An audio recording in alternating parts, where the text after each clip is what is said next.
宜安林美的梅合台南市妇女联合会、甲日康黄金慈善爱心协会，伫每年的寒暑假期间，除了发送绿色学童营养午餐，另外针对绿色学生，阁设入成绩进步的富康学业进步的奖助金。今年总共有南区甲安平区14间学校，82位的国中小学生来获奖。我想说，我们要鼓励这些小朋友，我们要让他知道，虽然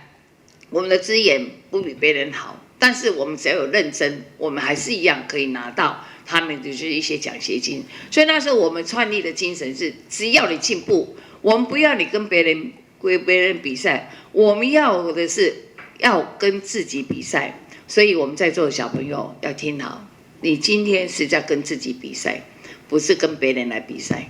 你是要跟自己比赛，只要你有进步，只要你比赛一次有进步，你就可以得到奖助学金了。谢谢咱大家校长，大家拢安尼真帮忙安尼互这囡仔一个鼓励。那1分钟，那么就有1000块了，我感觉嘛是真大的鼓励啦，真好啊！感谢这互这囡仔大家呢，这有当时啊较弱势家庭的囡仔也较莫读册啊，互有一个真大鼓，我们这个会真好。感谢大家。这位获奖的学生，伫个学校校长甲日老师的陪同亲自出席。李市府教育局主笔陈宗阳一方面勉励学生努力来读册，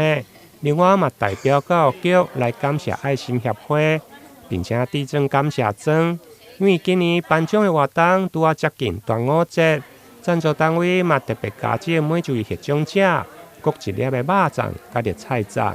台南新闻林根采访报道。